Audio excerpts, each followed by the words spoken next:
रंगदारी का मतलब पवन सिंह। नमस्कार दोस्तों, भोजपुरी अपडेट में आपका स्वागत है। तो आज इसी गाने के बारे में बात करने वाले जो किया जाया है, तो हमारे इस वीडियो में अंत तक बन रहे। और जो भाई लोग हमारे इस चैनल को सब्सक्राइब नहीं किया वो इस चैनल को सब्सक्राइब कर लें, क्योंकि भोजपुरी और मगही का हर अपडेट सबसे पहले हमारे चैनल पर ही दिखाया जाता है।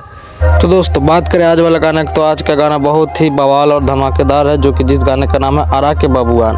आरा के बाबूआन गाना को लिखे हैं बिट्टू विद्यार्थी। जी हाँ दोस्तों, आरा के बाबूआन गाना को लिखे हैं बिट्टू विद्यार्थी, जो कि बहुत ही खतरनाक तरीके से इस गाने को लिखे हैं। बहुत ही प्यारा लिरिक्स है और इसमें म्यूजिक से सजाया है इस गाने को सरगम आकाश। जी हाँ दोस्तों, इस गानों को म्यूजिक से सजाया है सरगम आकाश, जो कि बहुत ही बढ़िया म्यूजिक दिए हैं। और इस गाने को अपने प्यारे आवाज़ में गए हमारे पावर स्टार पवन सिंह जी, और इसमें फीमेल सिंगर है सृष्टि भारती जी, जो कि एक माघी कला सिंगर है। तो बहुत ही प्यारा ये गाना है। और इस वीडियो का नेम नज़र आए हैं पवन सिंह और त्रिशाकर मधु, जो कि धमाके गाना में आए थे। बहुत ही प्यारा गाना है और रंगदारी का मतलब ही होता है पवन सिंह। जी हाँ दोस्तों, जब भी पवन सिंह मार्केट में रंगदारी गाना लाते हैं, तब भी मार्केट में बहुत ही तहलका मचता है गाना पवन सिंह के रंगदारी गाना खास करके। तो हमारे इस वीडियो का अंत तक देखने के लिए बहुत बहुत धन्यवाद दोस्तों।